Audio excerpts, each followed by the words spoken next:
I hope your day is full of clue and categories and sorry. And I thought for sure I was going to name a lot of board games, and now I'm out.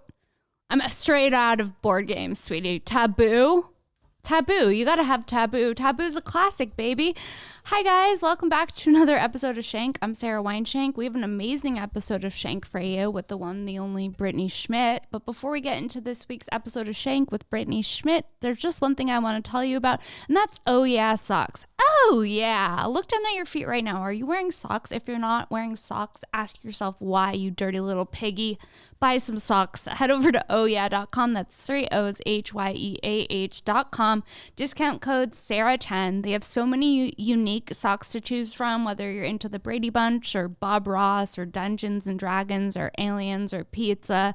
There's a pair of socks for you. Give them to your ex. Give them to your future ex. Give them to your in-laws. Give them to... If someone's having you over for a party, give them to the host. They make great gifts. They make, I'm thinking of you. Sorry, I fucked your friend. Here, have a pair of socks. Whatever the occasion, give a pair of socks and support your favorite podcast, Shank. That's ohyeah.com, 3 O's HYEAH.com. Discount code Sara10. Okay. Sunday, I'm going to be at Mic Drop Comedy in San Diego with Kim Congdon. That's this Sunday, March 19th. And then on the 22nd, I'm coming to Tacoma, Washington. So if you're in Tacoma, Kim and I are going to be there as well. And then the 24th and 25th, I'm coming to Las Vegas, Wise Guys Vegas. Come out, support live comedy. And then last but not least, I'm coming to Austin. I'm going to be in Austin April 7th at Vulcan Gas Co. It's an early show. I believe it starts at 6. So get tickets now. Get tickets for all the shows early, guys. They're selling out. And let's get into this week's episode of Shank with the one, the only Brittany Schmitt. Here it is.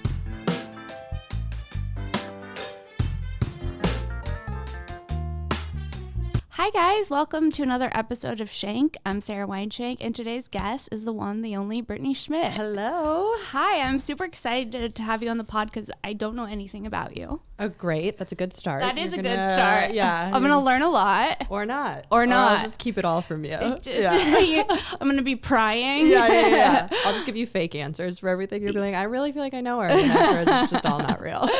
No, I've seen your stand-up. We've done shows together. Very funny. Thank you. So I was like, I got to get her on the pod. I love when I see other funny women. Yeah. That are working. They're out there. They're out there. You can find them. You can find them. If you look hard enough, you can find them. So you mentioned before we started that you're sober. Yeah. How long have you been sober? Well, it's been a journey. I quit drinking alcohol in December of 2017. Okay. So 6 years. That I haven't drank alcohol. Okay. But I was like not sober in the beginning. I like quit drinking alcohol and then I was still like doing Molly and Coke and like mushrooms. And I was like, I'm sober. And then like my friends that were like actually sober were like, no, you're not. You're a train wreck. And then I got fully sober for 3 years. And then I went out August of last year. I went out and not last year, the year before, I did like mushrooms and weed and ayahuasca. I call it my vegan relapse. Your vegan relapse. I love it. I just like wanted to, ayahuasca is the reason I went out because I wanted to do that. Have you ever done ayahuasca? I haven't. It's one of the only psychedelics I haven't done. Okay. Must do if you have any trauma to work on. Who doesn't? You think I'd be doing comedy if I didn't have any trauma to work through? Every once in a while I find someone without trauma and I'm like, what? I don't. You're so boring. You're lying. You're so boring. You're lying. Yeah. Something had to happen. Somebody touched you. Somebody got divorced. Somebody fought. Yeah. You were hit. Like, come on. Yeah, Let's that's dig true. deep. You're right. So tell me about the ayahuasca. Incredibly personal journey. So it's something that I'm not going to get into on a podcast, but I will tell you that like the way that the medicine works is you set an intention to like heal something substantial or to find something out. So I set an intention and then I had a few other things that I wanted to work on. My big intention was to heal my mother wound because I had a very tumultuous relationship with my mom. She's actually the reason I quit drinking. She committed suicide 3 days before my wedding. Oh my gosh, that's horrible. I'm so sorry. Thank you, but she was sick her whole life. We were estranged. Like she wasn't going to figure it out and find happiness here. So it was ultimately like what kind of needed to happen for her to find peace.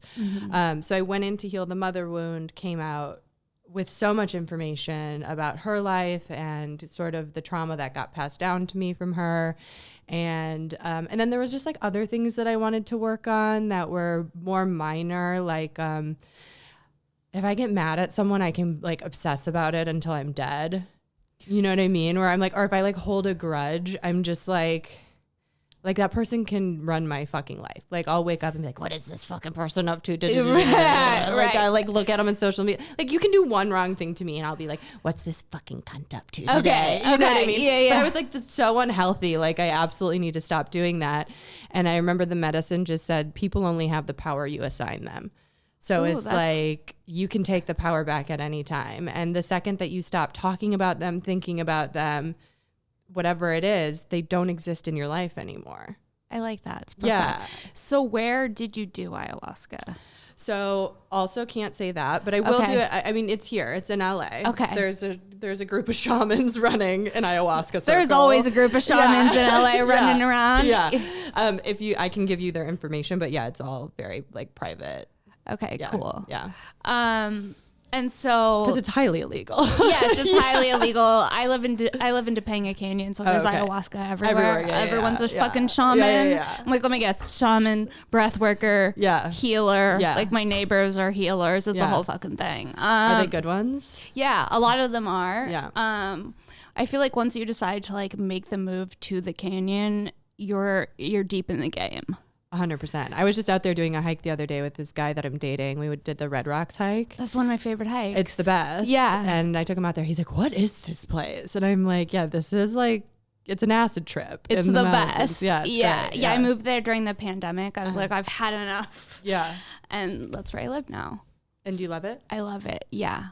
I just find like being in nature is really healing for me because I'm worried about what everyone else is fucking doing. There's a lot of comparing and contrasting happening. That's what I'm saying. That's what I was talking about. It's like that thing of like, what does this person have that I don't have? It's like mental illness. Like, yeah, it really is. And like, we shouldn't have this much access to what people are up to. Like, I remember the happiest time of my life being like college when Facebook just got started. I remember you would like take like 700 pictures and then dump them all on an album and they would get 0 likes and you would be okay. Yeah. Yes. You would be okay with that. You'd be like, look what I did. Yes. But like now it's like if something doesn't, thank God Instagram took away the like feature. But now if things don't get likes, it's like, I'll kill myself. Yeah, no. I will kill myself. It's so bad. I'll get out of here. It's so bad. Yeah. The photo album dumps on Facebook, that just took me back for a second. I had to get rid of Facebook because it kept being like reminder. And I'm like, I don't need to be reminded that I tan twice a day. And I also had a tanning problem. Problem. No, same. Like if you look at photos of me from college, you'd be like, oh, that's a light-skinned black girl. And then you could just see the whites of my eyes and my teeth. Mine was like, that's Donald Trump as a young man. I was Donald Trump as a young man. Like I was orange. Were you doing spray? No. I was doing everything. No, we had a tanning bed on campus. What campus? Marquette. Oh, Wisconsin? Yes. Okay. Yes. Marquette University had a tanning bed. And then we had a tanning bed in my house. I grew up with a tanning bed in my house. And my house was like 30 minutes away from Marquette. So I would tan at Marquette and then drive home and tan at home. No, they had a tanning bed on campus? Yeah. I mean, not like in the school. It was just like at a laundromat. They had like 3 tanning beds. No, that's so crazy. And then Tom Crean, who was the basketball coach for Marquette at the time, would always he'd always be in there. And I remember I'd like get the tanning bed after him and he would never clean it. And he was just like this nasty. And I was just like ball sweat, Tom Crean's ball sweat. And I was just like, mama's home. No. Yes. Did you do the little stickers? Be like a Playboy bunny? And I never did that. Me either, but I wish I did. My stepmom did it and I hated her so much. I was just like this dumb bitch. So like anything she did, I didn't do. Yeah. Your stepmom did the tanning stickers? She was like a little... I've talked about a tanning problem. Now she looks like Tan Mom from, or what's that? There's something about Mary. Yes. That's what my stepmom looks like. That, or ex-stepmom. She's not in the picture anymore. But yeah. No, your ex-stepmom. Like a little, like a potpourri dried orange peel. No. Yeah. What happened to potpourri? I feel like it was around in the 90s. Everyone had it. Yeah. It's like in cabins. Yeah, I feel like you have to have a cabin to have potpourri out still. I remember when I was working at a craft shop when I was younger.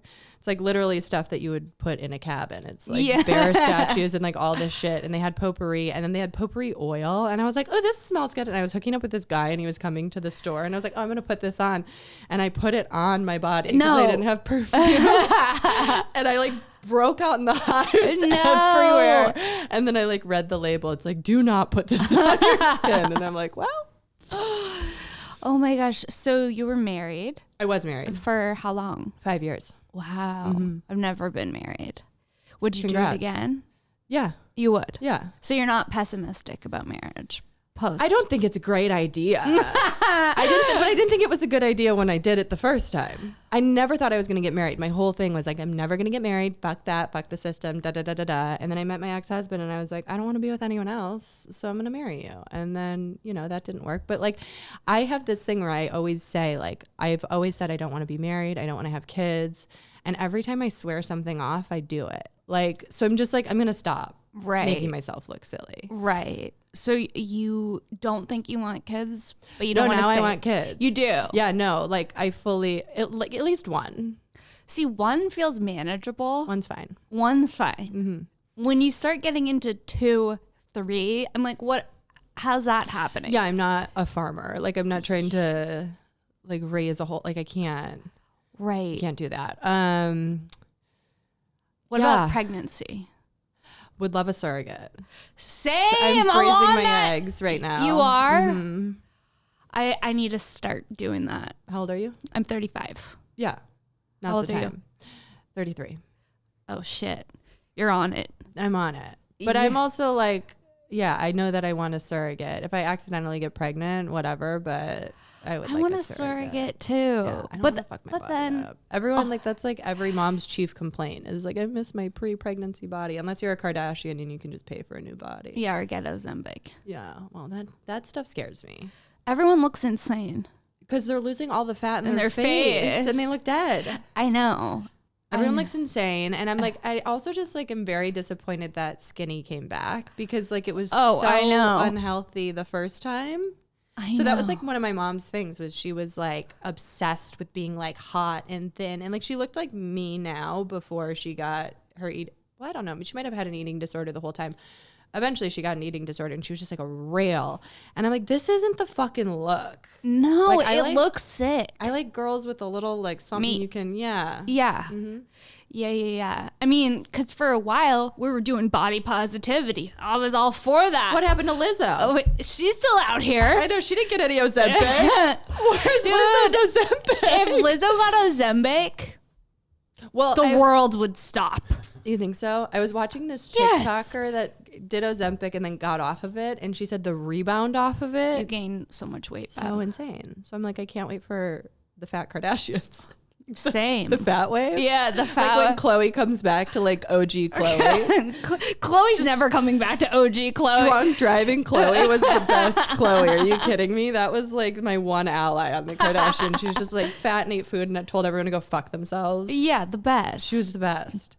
The best. And now she was hanging out with Tristan Thompson again last night. I'm like, honey. Please stop. Please stop. It's a bad look for women everywhere. We forgave you a few times. She's hanging out with him again. They were at the Oscar party last night together, celebrating friends. The Oscar party.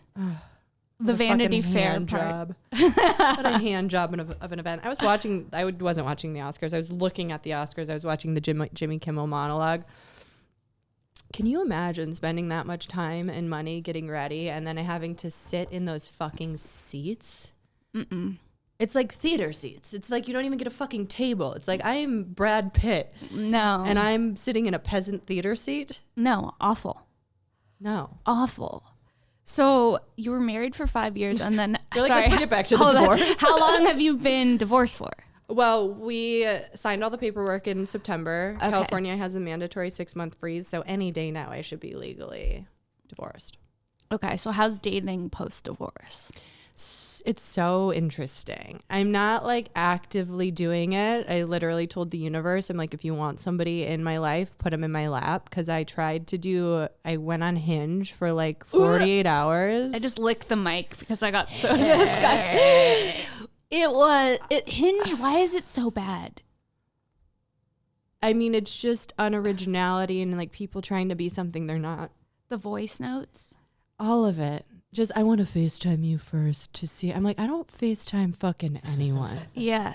I want to see if we vibe. Yeah. Let me tell you something. We're not going to vibe. Yeah. If you say vibe, we're not going to vibe. We're not. So I was on there and like also I passively just threw it on my phone and then came back and it was like, you have 1,800 likes in like 48 hours. I'm like, I'm hunted. Like, am I safe? Yeah. Am I safe in my home? Because I felt like, I'm like, isn't that everybody in LA? Yeah. Is that every person in LA? No, that's a good confidence boost. Yeah, it's a good confidence boost, but then it's just like overwhelming Hinge. Yeah. It's not, I just can't. And then also when I was like separated and we were seeing other people and like trying to figure it out, my fucking husband found me on Hinge and then like matched with me and he's like, let's go on a date. No. He's so funny. He's the funniest person ever. But I was like, I can't do that. So like, yeah, I've met a few people. I'm talking to a few people and it's fine. Just everybody is like, I just want to focus on my career. I'm at that place too. Yeah. I'm like, I'm deleting Raya. That'll show them in my head.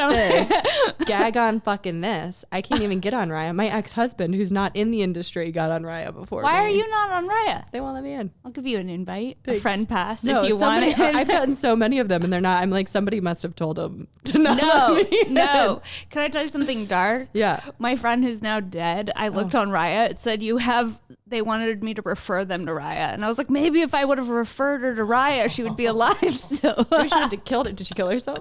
Yeah. I'm like, maybe she wouldn't have offed herself if she got that. If she got John Mayer to fuck her. Because that's like the only person on Raya is John Mayer, right? He's on there nonstop. Mm-hmm.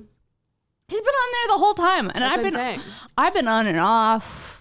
He never leaves. I've had so many friends that are like, I met John Mayer and I fell in love with him. And I'm like, John Mayer's a sex and love addict. Like, let's call a spade a spade. He just doesn't have anyone to be accountable to, so he doesn't need to get well. Yeah, no, 100%. Yeah. And you know what? It does feel personal that I have yet to match with him. Yeah. I feel like, I'm like, what don't I have that everyone else in Hollywood apparently has? He's been with everyone. He's been with everyone.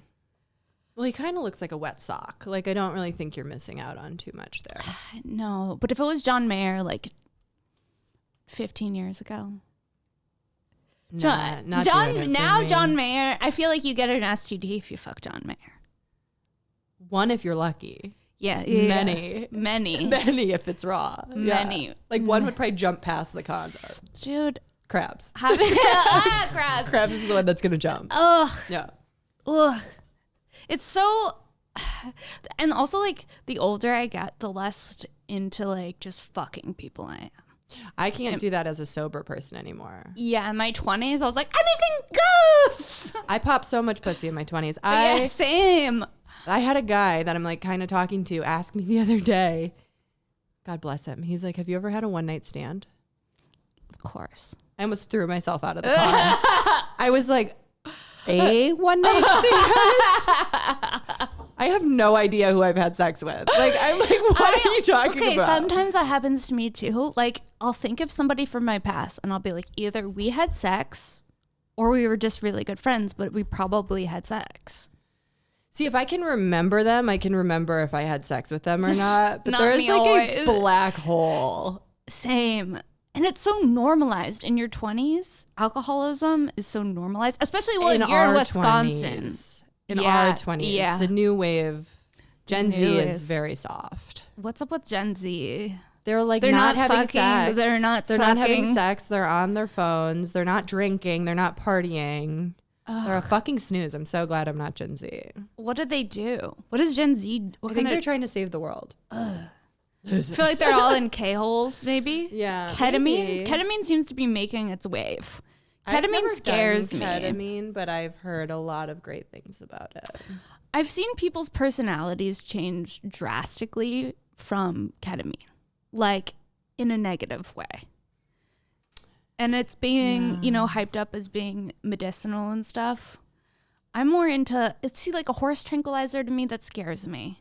Yeah, it's for horses. Right. Yeah. So it's like snorting something that's for horses on the regular doesn't seem Yeah, I mean, I just missed the ketamine wave completely. Like, there's a few things I missed that I'm sad I missed, like ketamine, DMT, like all of these. I just missed them. You missed them, but you did ayahuasca. I know I might come back for DMT, you know? Yeah. I might just get like a little toad and fucking go to Cancun. I love that. Whatever. Tulum.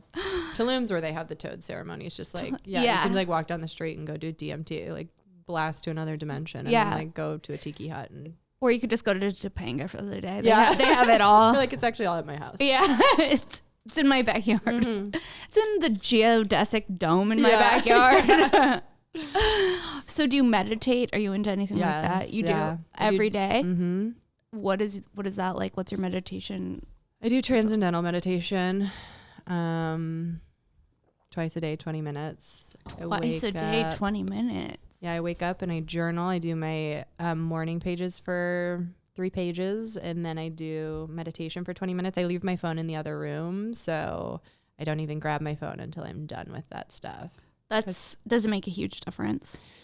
Yeah, I feel better than everyone. Yeah. I'm going to start doing it so I can feel better than everyone. Like, I'm better than everyone. And then that lasts until I get on my phone, and then I'm like, I'm a piece of shit. So how long have you been meditating twice a day for? Let's see, I got trained in 2019, so right before the pandemic. Oh shit. Mm-hmm. During the pandemic, I was meditating a lot. Yeah. And I was finding that, especially I would do it outside in the canyon, and I would feel like I would get insight would be dropped into me that wasn't from me. Do you have that experience?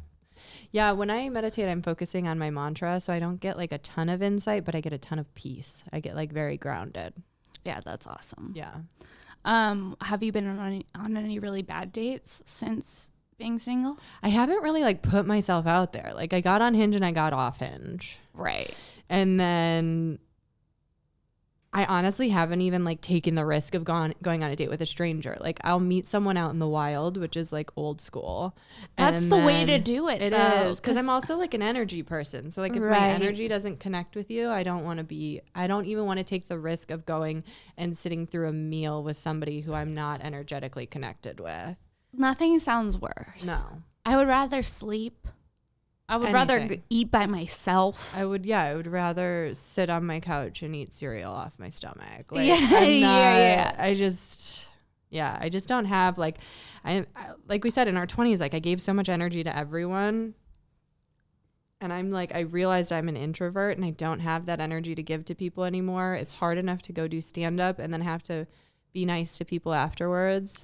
Yeah, I feel the same way. I feel like I'd rather save all my extroverted energy for performance, and then when I'm not performing, like I want to be in my shell, like a little snail or something. Yeah, and I think that's like, you know, such an interesting dichotomy for performers, because like you get fans and then fans want to interact with you, and then when you're not like very like woo woo woo, they're like, she's kind of a bitch, and I'm like, I'm not a bitch, I'm literally having a panic attack. Right.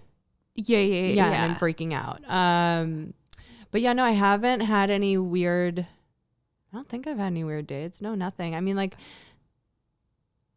no, I haven't even, I had one guy that was like in my DMs that I was like, he's hot, whatever.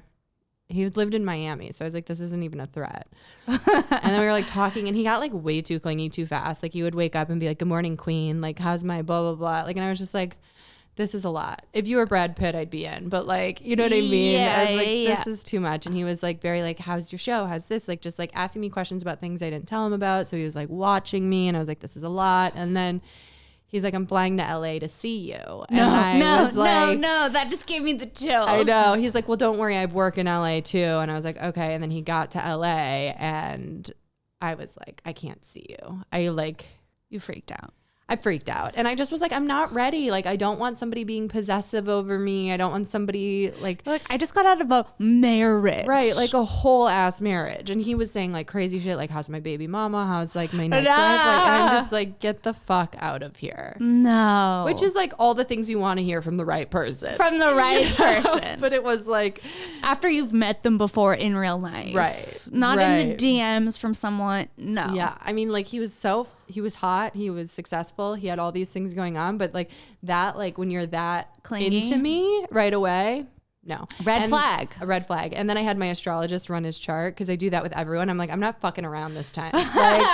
Like literally last time when I was married. What sign are you? I'm a Taurus. Okay. But when I was married, I gave my astrologist my ex's chart, and he's like, this is going to be really difficult for these reasons. And I was like, no, it's going to be fine. And then he was right. Like all of the things that he said. All of the things? Yes, he was right about everything.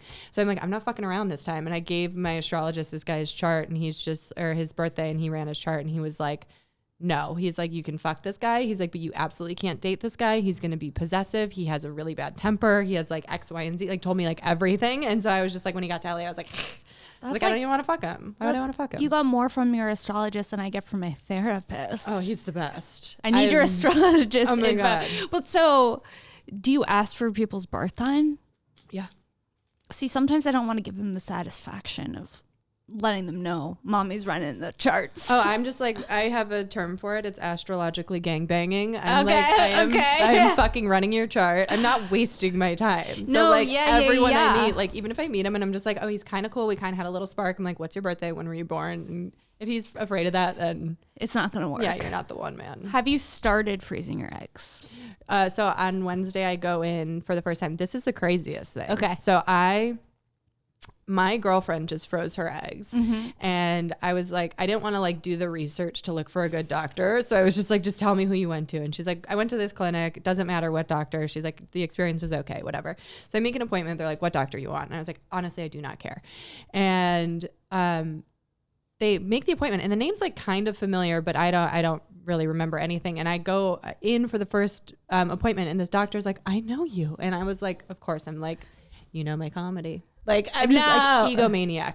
And he's like, no. He's like, you donated eggs with me 10 years ago. So I donated eggs 10 years ago. So I've gone through the process of like, the shots and everything. Yeah.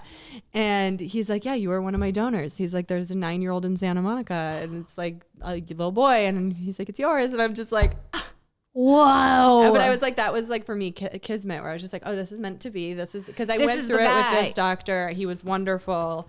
So I've donated eggs twice. There's 2 kids out there that are genetically not mine. They're theirs, but like they're genetically mine. So yeah. Like, do you want to know what they look like? I know what they look like. I'm in touch with the mom in San Francisco, and then I saw like a picture of the boy when he was like 5 or 6, and she was great to me. Like that first woman, like when I was going through the process, she was sending me like $500 gift cards to Burke Williams every week, and like flowers and like all this stuff. So I just thought this was like part of the process. I wish like, my eggs were not too old to donate. Yeah. What? But I thought that was part of the process. So then the second time I went through it and I didn't get shit, I was like, oh, fuck this. I'm not getting any Burke Williams gift cards. Yeah. They didn't give me anything. But that woman wanted to meet, like right when she had the baby, she wanted to meet. And I just had like this freak out where I was just like, I just don't want to. Yeah. I just don't want to. Like it was too weird for me. And then years later, I reached back out being like, if she still wants to meet up, let me know. And then she was just like, no. So yeah, it's like. What was oh my God. I can't imagine. Yeah. But you make good money, right? You don't. It was at the time. It was $10,000. It's like that's donation. The money that I need to freeze the eggs. Yeah, right. That's how much it costs to freeze your eggs. Yeah, it was funny because when we put the 2 and 2 together, I was like, "Can I just get my 23-year-old eggs back? Can I just get those young eggs back? I'll buy them back. Those young eggs. Yeah. I'll buy them back." But yeah, I did the whole shot thing. I did it all. How was the shot thing? It sucks. It's like, what do you feel like? Bloated. Shit. You feel like shit. You just get fat and bloated and hormonal. It feels like you're on your period the whole time. And for 2 weeks? It's a month. Oh, fuck. Yeah. I don't want to do that, but I'm like, I'm going to have to do that. Because I don't want I want the option of like the next 5 years for my career. Yeah. It feels like people in comedy, you don't even have a career till you're fucking 40. Yeah. It's unfair. Sure. It's me. Also like way better than the alternative, which is like working a boring day job and having a family. And yeah. Need everything. That's true. Yeah. That's true. I'm also afraid of having twins. Yeah, but if you freeze your eggs and you do it that way. Instead of fertility treatments. You won't, yeah. IVF is where it gets dicey. Dude, triplets. Oh my God. Could you? I would give 2 away. Triplet? Maybe I'd give all 3 away. Triplet? Like, you know what? You fucked my whole body up. Abortion. Yeah. Can I get a fucking abortion? Yeah. I didn't sign up for 3. Put them in the trash. Put them, straight. Oh, compost them. Yeah. Ugh, Dumpster babies. 3. Yeah, no. 3 Having at a once? litter. A litter. 3 at once. Oh, surrogate's the move. Surrogate. How much is a surrogate? Can you look it up? Doesn't matter. I think it's like $60,000, but it doesn't matter because by the time we're ready, it'll be just a drop in the pan. That's what I tell myself all the time. It will be. Okay. Yeah. So it's nothing. Yeah. Surrogate for the life. Yeah. But then it's also like, can you imagine interviewing a surrogate? I'm not going to interview anyone. You're not? No. What do you mean? What do I need to know? I want to know, like, what's the vibe? I want to see if there's a good You're energy. like one of those guys that was trying to date me. What's Yeah. the vibe? Yeah, What's yeah, the vibe? yeah, exactly. Yeah. I want to know, Right, I like, get that. if I sit down with you and I'm like, oh, this bitch is a dark, dark energy. I don't want you carrying my child. Put it in there. That's where if you find her, call me because I want dark energy. A in my villain, baby. a villain story. I want a villain. I want my baby to come out with trauma. Listen, I don't You want want it to come out funny? Yeah, I don't want an easy road. Like, it's going to be easy enough because I'll be rich, but you got to have some demons in you. Generational trauma is what I'll be interviewing for. That's what I'll be looking for. Were you beat as a child? Yeah. Were you beat? Tell me what happened to your parents. Yeah, I want all that stuff. Oh my God. The thought of, I don't know. I think it scares me. Also, I have a lesbian friend who had a baby through a sperm donor, and they let you listen to the interviews of, like, they have interviews with the sperm donors, and she was listening to the interviews to pick the right sperm. I'm like, that's got to be its own journey. Yeah. Can't imagine listening to men. Well, imagine us having to do that because we don't find a man. Oh my God. Yeah. Catch you when what would some of your guys' green flags be in that situation? Like what do you think you'd be listening to? I think someone who's educated. And how do you know?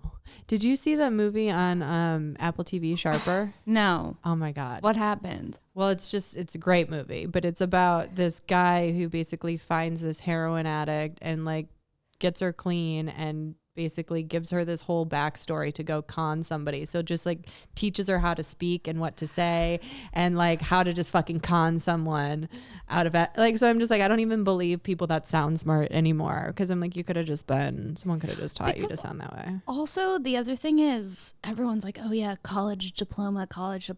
No one has ever been like, show me your diploma. Never. So you could just lie about having a college degree. I have friends that lie about it. I have friends that dropped out and work in, like, corporate America, and they lie about it all the time. I know bitches who had like 1 semester left of math and they just didn't finish. Yeah, 100%. I'm like, at that point, just fucking finish. I know. College is a sham. It's so stupid. I mean, I had such a good time.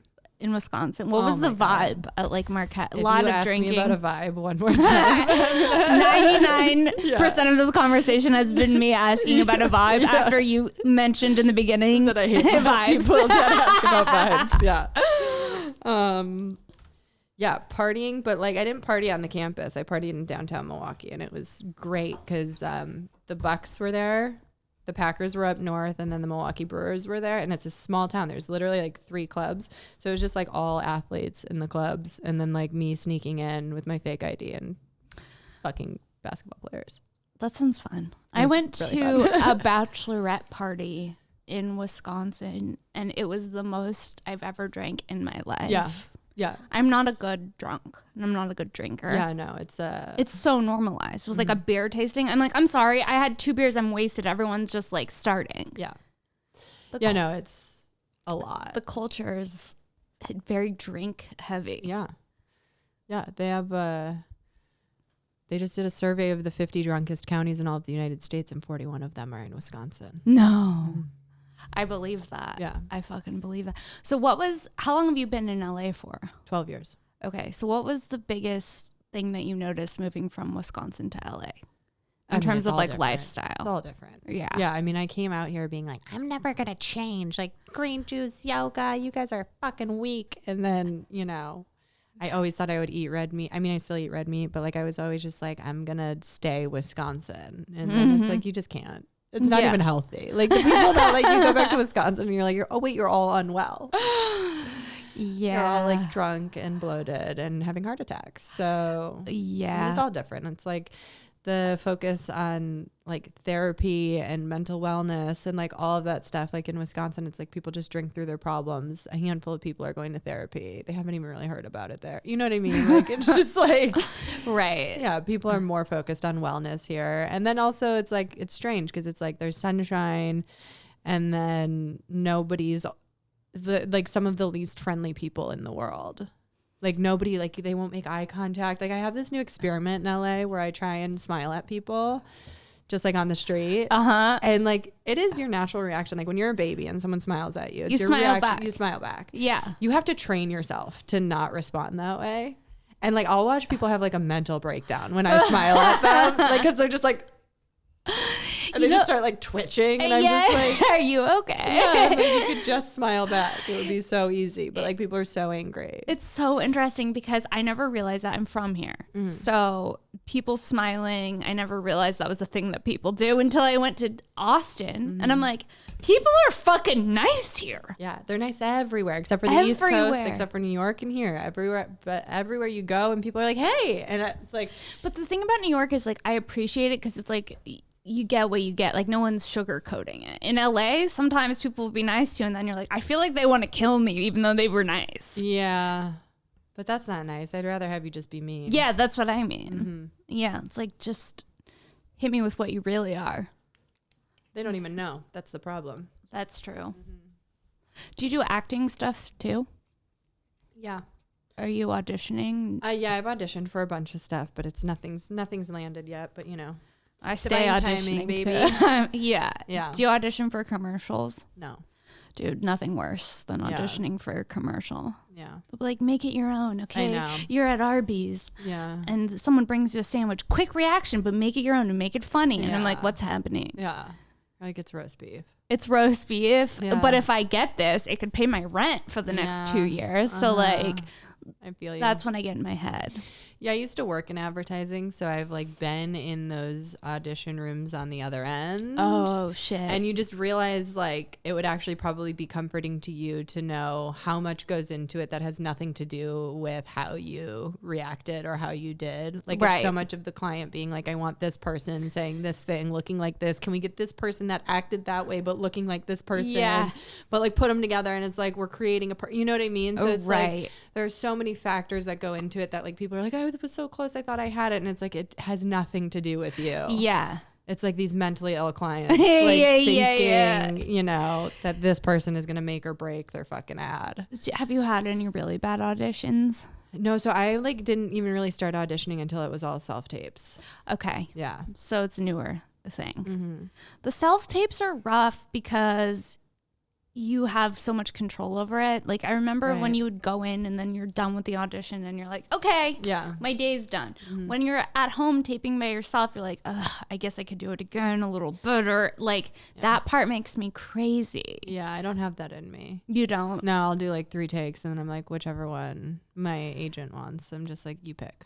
Yeah, when you have to do a tape, do you have someone read with you? Do you have like I have a coach that I work with. That's cool. Yeah.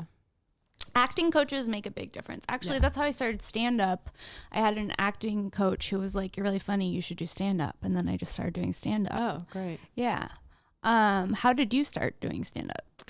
So I was working in advertising and I got a DUI and I went to jail. Went to jail. Classic Wisconsin. I know. Well, I just moved from Wisconsin. I got the DUI in Arizona and I had to go to jail for 30 days. What was that like? I mean, they have a 0 tolerance policy in Arizona. So it's like if you have a beer and drive, their minimum sentence is 10 days. And then and then I had more than a beer. My blood was 0.18 when I got arrested. And so if they would have waited like 20 more minutes to take my blood, I took like 4 shots of Jameson before I left the bar. If they would have waited, I think I wouldn't be here having this conversation because I would have been in jail for like 6 months. But I got a lawyer that was able to get That was a good catch. That was a great catch. That was a good catch. A lawyer that was able to get me work release so I could serve my time at Beverly Hills Pay to Stay, keep my job in LA. So I was going into work during the day, going to jail at night, and going to sleep. No. Yes. No, you would sleep in jail? I would sleep in jail. So the first 48 was like solitary, where it's like lockdown, nothing, no access to anything. And then after that, I was able to get out from 8 to 8, Monday through Saturday, to go to work. And I was like wildly depressed. I was broke. I didn't have the tools to deal with anything that I was going through. I had just moved. I moved to LA in May of 2011. I got the DUI over Christmas in 2011. The irony being that like I couldn't afford to go back to Wisconsin for Christmas. So I went to go see my friend in Arizona, and then that trip ended up costing me like $15,000.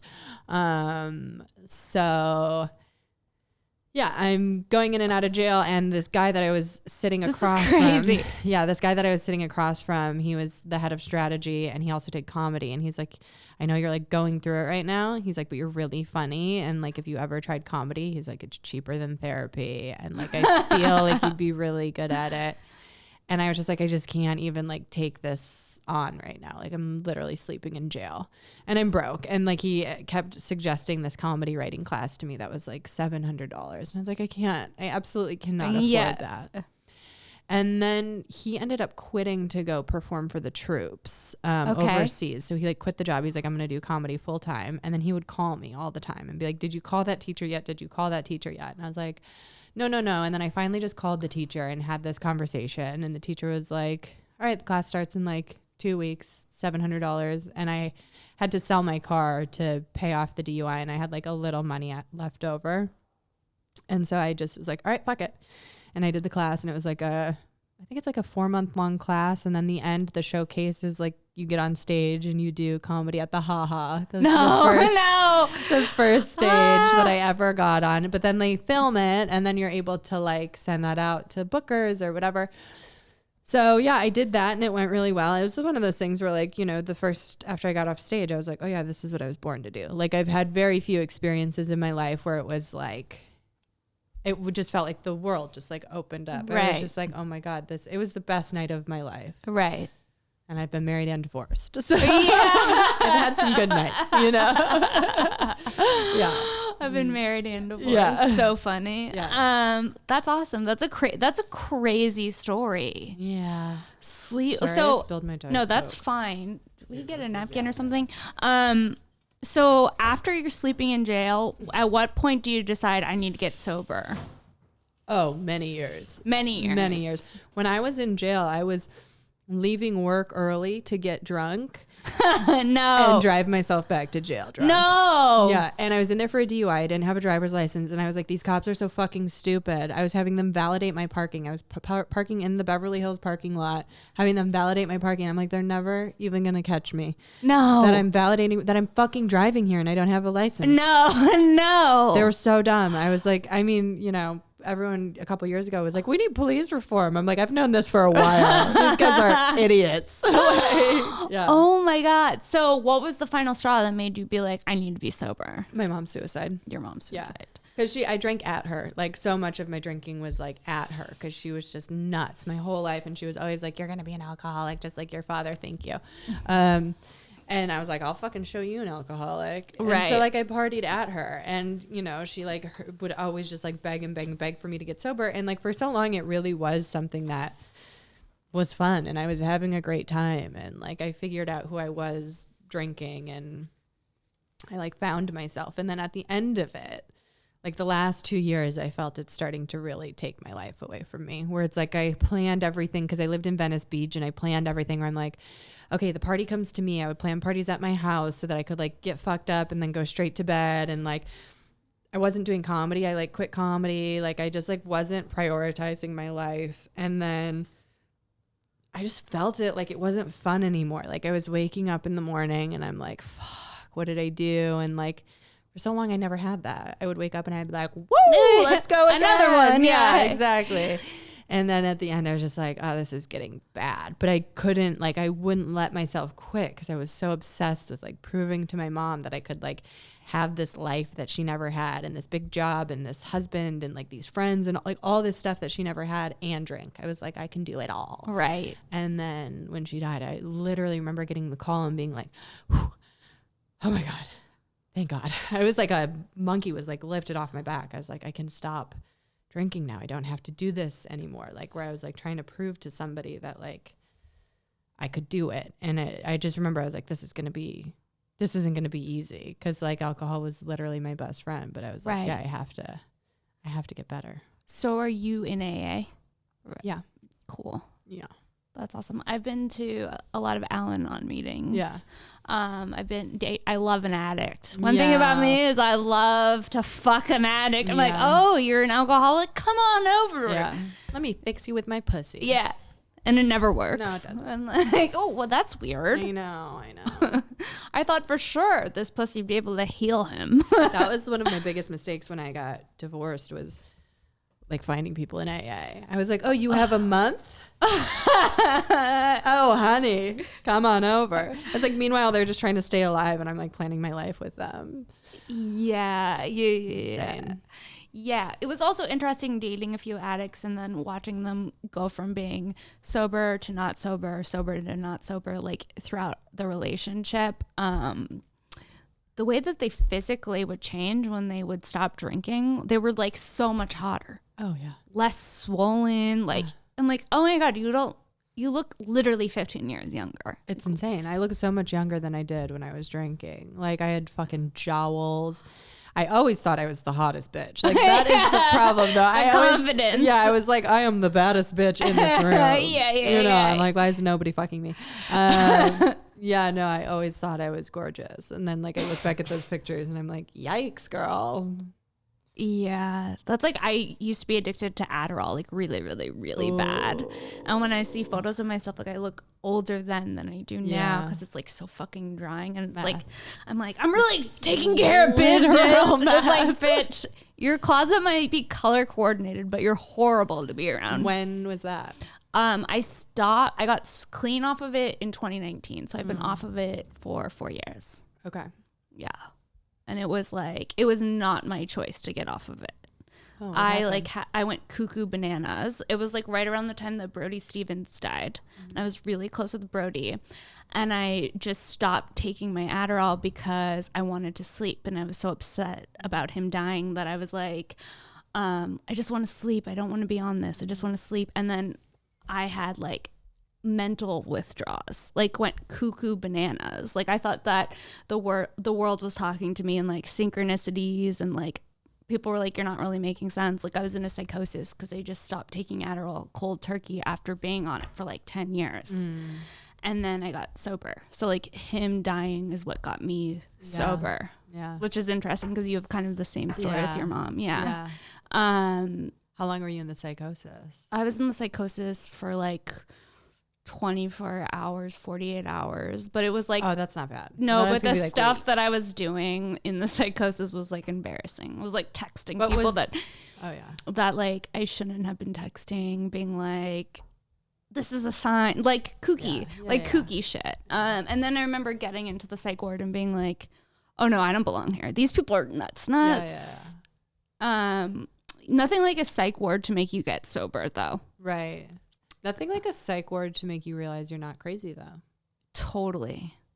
Like, when you see people that are, like, really gone. I'm like, I can go along with the schedule, so I don't have to be here for another 2 weeks. Yeah. There's, like, this one bitch who was in there for 3 weeks, and I was like, she's like, my business. I was like, okay, whatever they want me to do, I'll do. Yeah. You know? Like, I just remember being in the hallway, and there's this man who was, like, in, like, it was like a robe, but it was short and his balls were just, like, hanging out. And he was on the phone with his wife, and they have, like, the payphone in the hallway of the psych ward, and it's on, like, a very short cord because they don't want you to kill yourself. And I'm like, this man with his balls hanging out on the phone with his wife with the short phone. I was like, I gotta get the fuck out of here.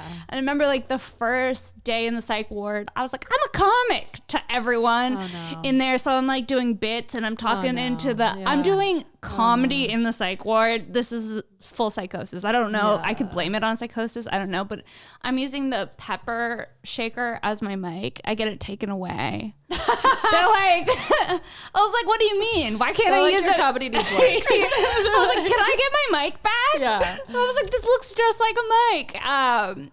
Yeah, and then it was just. Did you commit yourself or did someone else? No, my parents did. Okay. Yeah, I was not making sense for yeah.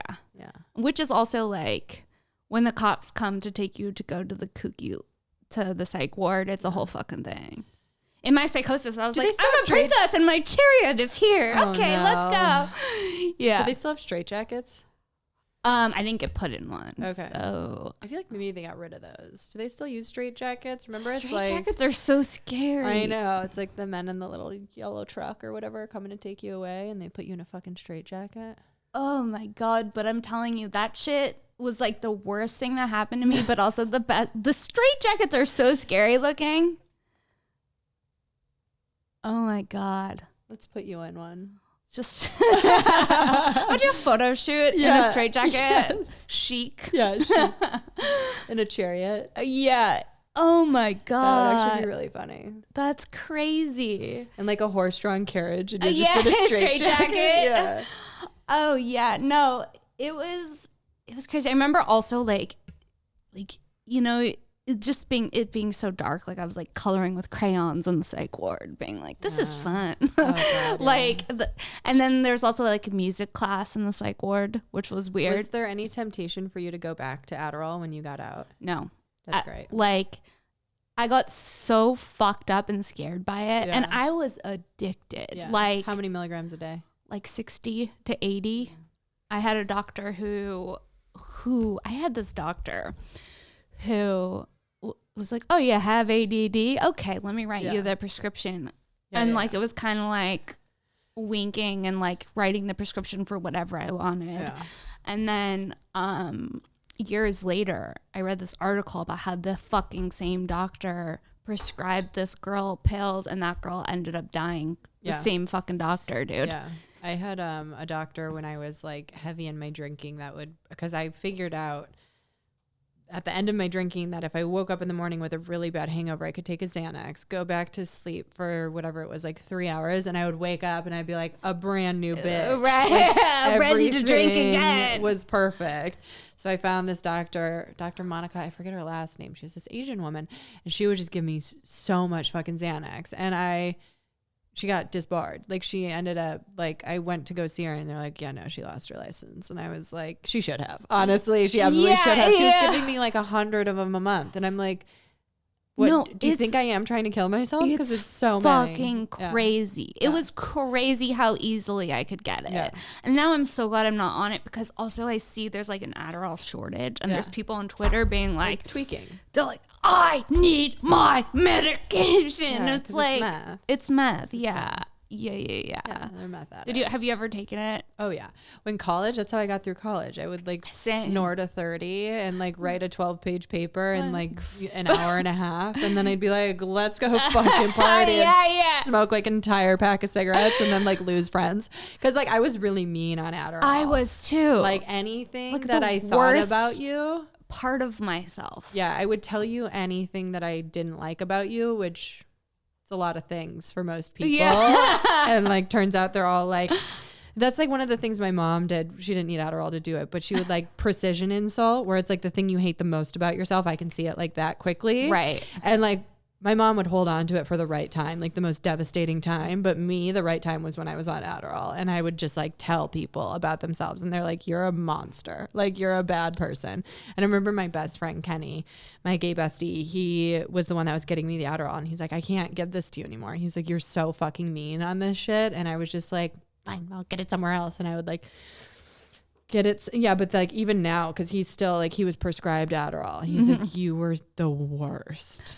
He's like, I didn't want to be friends with you when you were on that shit. I was awful to be around. I was a huge cunt to everyone. Right, so just like now. My exactly. So my changed. relationships were so affected by it. Yeah. Like I was like just horrible. Like especially like I remember like the boyfriend that I had at the time, the poor guy. He probably has PTSD to this day. Yeah. Because I would like be a huge cunt, but then I'd make up for it because I was on speed.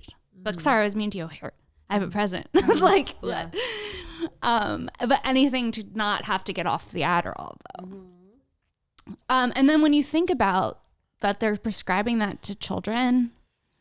No, I know. I have a friend who was like prescribed it when she was 10, and she's now like so immune to it that she does like 90 to 120 milligrams a day.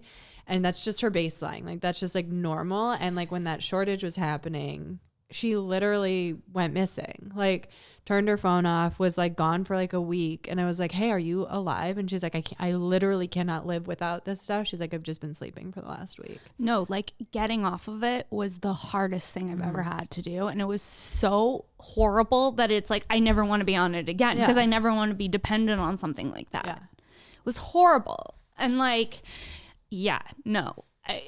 And the crazy thing about your body too, that you realize, like I realized getting off like drugs and alcohol, and like I'm back on caffeine now, but I've been off it in the past, where it's like, if you do nothing, that is where your body is the happiest. Like you literally, like you wake up with energy, you go to sleep on time, like normal. Yeah. Like your body knows how to work. Like it's built to work. And then like, we just put all this shit in it that like makes things a little more exciting. Like me and this fucking Diet Coke right now. I love a Diet Coke. Me too. Though. But like, you know what I mean? It's just like, I don't need it.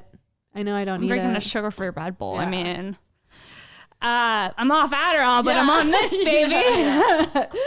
And I'm also like, okay, if we're living in a society where the first thing that we're celebrating productivity, that's everything is just about productivity. Do you know what I mean? It's like, we don't care that kids are just taking meth in college. Yeah. They're getting the papers done on time. It's like, okay, but if we're living in a society where kids have to take meth to turn it in paper, maybe they shouldn't have to do the paper in the first place. I mean, I don't think I needed to snort Adderall to get that paper done. I could have been more productive, but I wanted to party. Yeah, same. Yeah. That's true. Yeah. Yeah, but it's also just like the thought of prescribing it to kids is scary. Yeah. Yeah. So anyway, our frozen eggs are gonna go on Adderall. Our frozen eggs. My frozen eggs. Yeah. Dude, I'm scared to get my eggs frozen. Why? I don't know. I don't like giving myself shots. You'll be fine. Really? Yeah. Ugh. Are you gonna give them to yourself? Yeah, they're so easy. Really? Just like grab your little fat roll and just put it in there. Yeah. I got the fat roll, sweetie. Yeah. I'll tell you that. It's ready to go. Yeah, I know. Oh my gosh. Well, we covered a lot. I feel like I really got to know you. I feel like I've been sweating this whole time. I'm sweating too. And I'm on meth. I'm on Adderall. I'm on 90 milligrams of Adderall. It is randomly kind of hot in here. Yeah. Do you feel like that? Yeah. It's hot? Yeah, it's hot in here. All right. Well, that's our episode. Amazing. Where can people find you? I'm on Instagram and TikTok at Brittany Schmitt, which is BrittanySchmitt. And do you have any shows coming up you want to promote? It's coming out on Wednesday. You know what? You can go to my website. It's BrittanySchmitt.com. My whole tour. I'm like going on tour starting in April, and then I'm gone for the whole year. So really, I'll be that's in all awesome. The different cities. Yeah. Awesome. You guys go see Brittany live. She's really, really funny. Great stand up. Thank you for coming on. Thanks for having me. Thanks for watching another episode of Shank. We'll see you next week. Bye. Bye.